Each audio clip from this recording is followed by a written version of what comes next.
अस्सलाम वालेकुम स्टूडेंट्स, उम्मीद है कि आप सब खैरियत से होंगे। आज मैंने आपको प्रैक्टिकली परफॉर्म करके दिखाना है पाइथन लैंग्वेज की जो बेसिक कॉन्सेप्ट्स हैं जो हमने चैप्टर नंबर 3 के अंदर पढ़े, जिसके अंदर हमने पढ़ा प्रिंट फंक्शन, इनपुट का फंक्शन, वेरिएबल्स के कॉन्सेप्ट पढ़े, हमने ऑपरेटर्स पढ़े। तो ये सारी चीज़ें जो हैं वो हम इसके अंदर पढ़ेंगे और आपको मैं छोटा सा एक लेक्चर दूंगा, यानी काफ़ी लेंथी लेक्चर नहीं होगा। और मैं कोशिश करूंगा कि वीडियो जो है वो छोटी हो और आप जो है वो ईजिली सारे कॉन्सेप्ट समझ सकें कम टाइम के अंदर। तो बगैर टाइम वेस्ट किए मैं जा रहा हूँ गूगल कोलैब पे।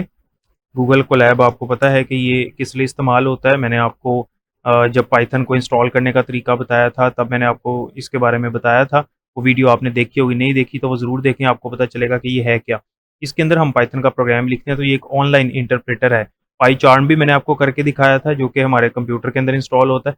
लेकिन अगर आप ऑनलाइन करना चाहते हैं, इजीली आप इंस्टॉल नहीं करना चाहते कंप्यूटर में, तो यहाँ पे भी आप जाके कर सकते हैं और अपने फ़ोन से भी कर सकते हैं। जस्ट गूगल क्रोम पे जाके लिखें गूगल कोलैब और जैसे मैंने इसको ओपन किया आपने ओपन कर लेना है। यहाँ पर ऊपर लिखा आता है कोड, आपने इसके ऊपर प्लस के ऊपर क्लिक कर देना है। यहाँ पर आपने अपना प्रोग्राम लिखना है। तो सिंपल सा प्रोग्राम हम लिखते हैं। सबसे पहले हम प्रिंट का फंक्शन लगाते हैं और प्रिंट फंक्शन के अंदर देखें मैं यहाँ पर लिख रहा हूँ हेलो। सिंपल मैंने हेलो का मैसेज डिस्प्ले किया और साथ एक्सक्लेमेशन साइन लगा दिया। इसको रन करने के लिए आपने करना है रन ऑल। जब ये एग्जीक्यूट होगा तो आपको एक आउटपुट देगा। फर्स्ट टाइम ये थोड़ा सा टाइम लेगा क्योंकि सर्वर के साथ कनेक्ट होता है पाइथन, और उसके बाद फिर जो है ना वो नेक्स्ट टाइम इतना टाइम नहीं लेता ही। तो ये एग्जीक्यूट होगा तो ये देखें, ये यहाँ पे ये जो 3 डॉट्स के बाद आएगा ना, ये आउटपुट होगी, यानी यूजर को जो हमें प्रोग्राम एग्जीक्यूट होने के बाद आउटपुट नजर आनी वो यहाँ पर नजर आएगी। अच्छा, एक तो हमने ये पढ़ा था कि अगर हमने मैसेज डिस्प्ले करना हो तो हम इन्वर्टेड कॉमास में लिख देते हैं, जैसे मैंने यहाँ पर लिखा। दूसरा तरीका मैंने आपको बताया था, ये होता है कि अगर हमने किसी वेरिएबल की वैल्यू डिस्प्ले करनी है, उसके लिए पहले मुझे वेरिएबल लेना पड़ेगा। तो मैं यहाँ पर लिखता हूँ a इज इक्वल्स टू 55, ठीक है, और मैं यहाँ पर a की वैल्यू डिस्प्ले करना चाहता हूँ। अच्छा, अगर मैं जस्ट a लिख दूं इन्वर्टेड कॉमास के अंदर तो फिर क्या वो डिस्प्ले करेगा? ऑब्वियसली वो a as it is display कर देगा। ये देखें, उसने a as it is display कर दिया। क्यों? क्योंकि मैंने इन्वर्टेड कॉमास में लिखा हुआ है, जबकि पाइथन का रूल ये है कि आपने अगर वेरिएबल की वैल्यू डिस्प्ले करनी है तो इन्वर्टेड कॉमास नहीं लगाने। अब मैंने जब इसको रन किया तो देखें जो मुझे आउटपुट मिली है वो 55 है, जो ए की वैल्यू है। तीसरा मैंने आपको बताया था अगर आपने मैसेज भी डिस्प्ले करना है प्लस आपने वैल्यू भी डिस्प्ले करनी है तो आपने क्या करना है, इन्वर्टेड कॉमास के अंदर मैंने यहाँ पर लिखा वैल्यू इक्वल्स टू, ये इन्वर्टेड कॉमास में आ गया, उसके बाद कोमा लगा के मैंने ए लिखा, तो ए जो है उसकी वैल्यू डिस्प्ले होगी, जबकि वैल्यू इज इक्वल्स टू का मैसेज एज इट इज आ जाएगा। तो मैंने इसको रन किया, आप देखें यहाँ पर मैसेज क्या डिस्प्ले हुआ, वैल्यू इज इक्वल्स टू 55। तो ये मैंने प्रिंट का कॉन्सेप्ट आपको बता दिया। फिर आपको याद होगा मैंने इस चैप्टर के लास्ट पे आपको एफ लिखने का कॉन्सेप्ट बताया था जो कि स्ट्रिंग लिटरल्स के लिए होता है। तो यहाँ पर एक ही दफा इन्वर्टेड कॉमास में लगा रहा हूँ और एक ही दफा क्लोज कर रहा हूँ, लेकिन उसमें करना ये होगा, अब ये कोमा वगैरह लगाने की जरूरत नहीं, जस्ट मैंने मैसेज डिस्प्ले करना है वैल्यू इज इक्वल्स टू, आगे ए की वैल्यू डिस्प्ले करनी है। चूंकि ए की वैल्यू डिस्प्ले करनी है तो उसको मैं कर्ली ब्रैकेट के अंदर लिखूंगा, कर्ली ब्रैकेट के अंदर लिखूंगा। इससे क्या होगा कि आंसर वही आया, देखें।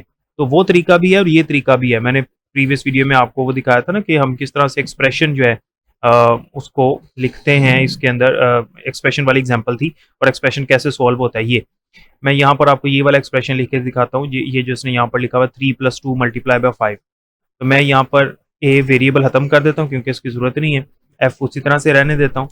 3 + 2 × 5 इक्वल्स टू ऐसे ही आ गया। ये मैंने as it is message display करना है, लेकिन इसको सॉल्व करना है मैंने इस ब्रैकेट के अंदर।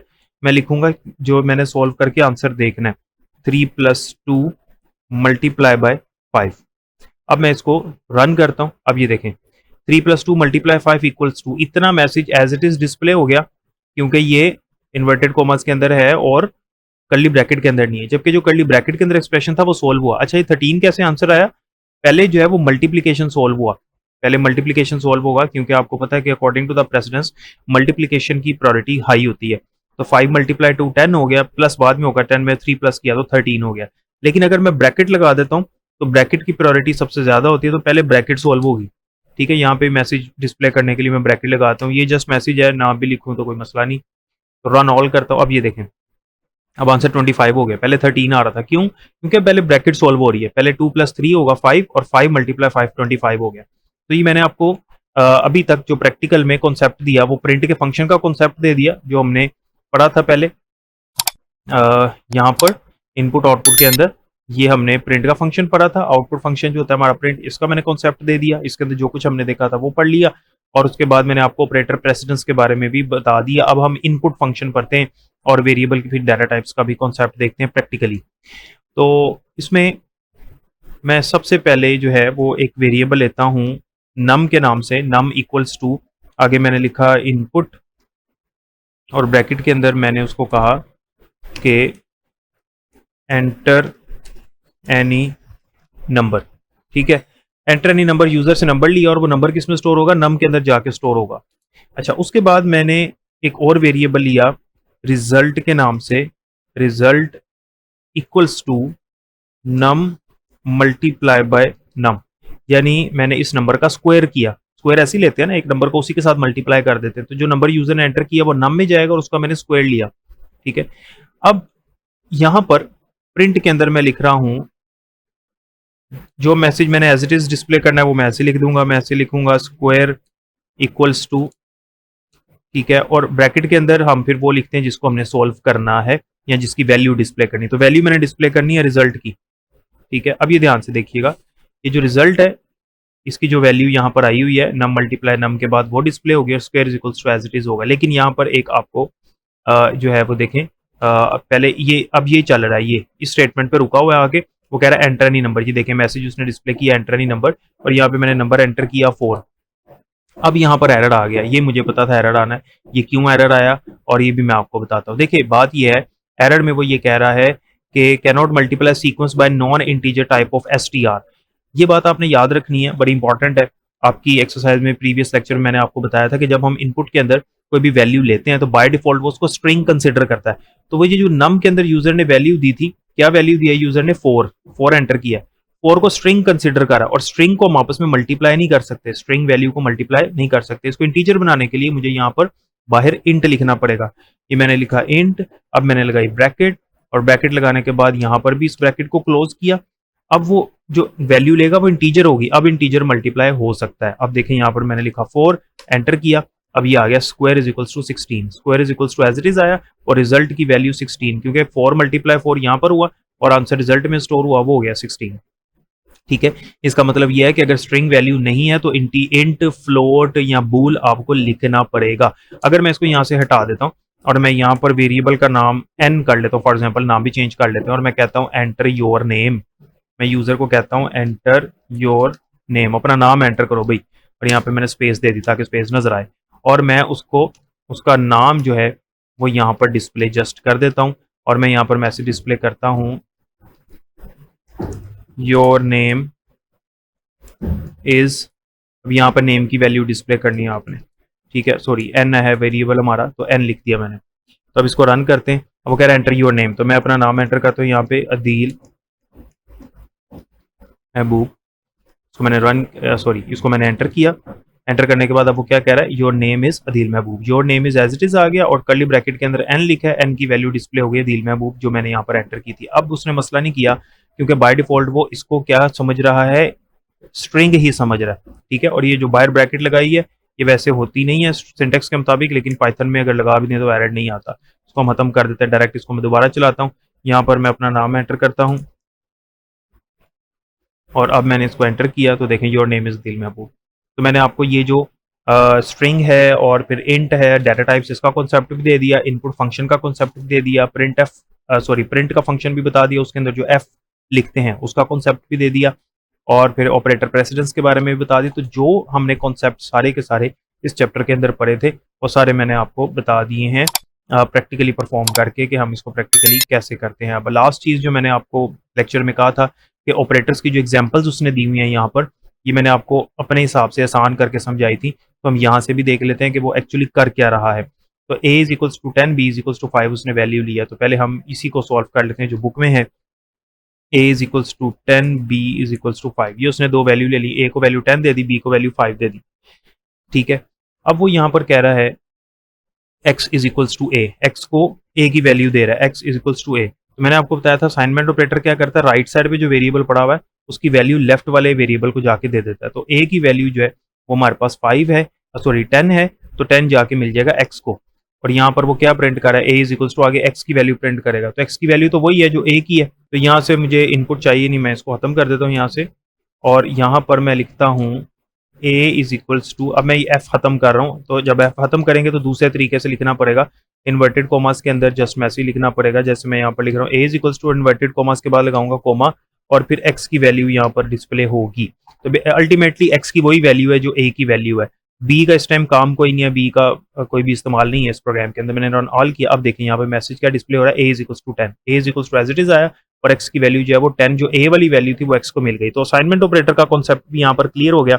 और अगर एक और चीज मैं आपको यहाँ पर बताता चलूँ कि अगर मैं यहाँ पर करता हूँ ए प्लस इक्वल्स टू 4, इसका क्या मतलब है, ये कंपाउंड असाइनमेंट ऑपरेटर है। ये क्या करता है कि ए की वैल्यू में 4 को प्लस कर देता है। तो ए की वैल्यू क्या है, 10 है, तो 10 जो है वो ऐड होगा 4 के साथ, यानी 14 हो जाएगा और वो वैल्यू ए को ही मिल जाएगी। तो अब मैं यहाँ पर चूंकि एक्स मैंने खत्म कर दिया तो अब मैं ए ही लिखूंगा यहाँ पर और मैं रन करता हूँ। अब देखें ए इज इक्वल टू 14, ए की वैल्यू में 4 ऐड हो गया। तो ये है कंपाउंड असाइनमेंट ऑपरेटर। जो बात मैंने आपको पहले बताई कि कंपाउंड असाइनमेंट ऑपरेटर क्या करता है, वैल्यू के अंदर कोई भी नंबर ऐड करने के लिए मल्टीप्लाई भी कर सकते हैं, कोई भी अर्थमेटिक ऑपरेशन परफॉर्म कर सकते हैं। अब मैंने कहा कि इसकी वैल्यू के साथ 4 मल्टीप्लाई हो तो क्या आंसर आएगा, भला 40 आएगा। तो ए इज इक्वल्स टू 40। ठीक है, अच्छा अब लेक्चर के लास्ट पे मैंने आपसे एक क्वेश्चन भी करना है, तो आपने कमेंट सेक्शन में आंसर देना है जिससे पता चलेगा आपको क्या समझ आई है और कितनी आई है। तो एक और यहाँ पर एग्जांपल करते हैं लॉजिकल ऑपरेटर्स की। लॉजिकल ऑपरेटर में एक वेरिएबल एक्स है, उसकी वैल्यू ट्रू है और वाई की वैल्यू फॉल्स है। तो ये भी कर लेते हैं, X is equals to true और Y is equals to false. ठीक है, X is equals to 2, Y is equals to false. अब यहाँ पर एक वेरिएबल लिया हुआ है लॉजिकल एंड के नाम से, वेरिएबल का नाम है just logical underscore and. Variable के नाम में अंडरस्कोर अलाउ होता है ना, तो जस्ट उसने लिखा logical and is equals to, क्या वैल्यू दे रहा है लॉजिकल एंड को, x and y, x and y. अब ये एक्स एंड वाई का क्या मतलब है जी, एक्स एंड वाई का मतलब ये है, एक मिनट, ये y is equals to false नीचे चला गया, y is equals to false. ठीक है, अच्छा एक्स एंड वाई का क्या मतलब है, एक्स की वैल्यू है ट्रू और वाई की वैल्यू है फॉल्स। तो फाइनल आंसर जो आएगा, एंड के अंदर ट्रू तब होता है जब दोनों ट्रू हो। तो एक्स तो हमारे पास ट्रू है लेकिन वाई फॉल्स है, तो एक भी फॉल्स तो आंसर फॉल्स। तो लॉजिकल एंड जो वेरिएबल है इसके अंदर क्या आंसर चला जाएगा, फॉल्स चला जाएगा। अच्छा अब यहाँ पर मैं प्रिंट में क्या लिख रहा हूँ, जैसे उसने यहाँ पर लिखा हुआ है एक्स की वैल्यू मैंने एज इट इज प्रिंट करनी है, वैल्यू प्रिंट करनी है, तो एक्स लिखूंगा बगैर इन्वर्टेड कोमास के। उसके बाद मैंने एंड जो है वो एज इट इज डिस्प्ले करना है मैसेज के अंदर और फिर वाई की वैल्यू डिस्प्ले करनी।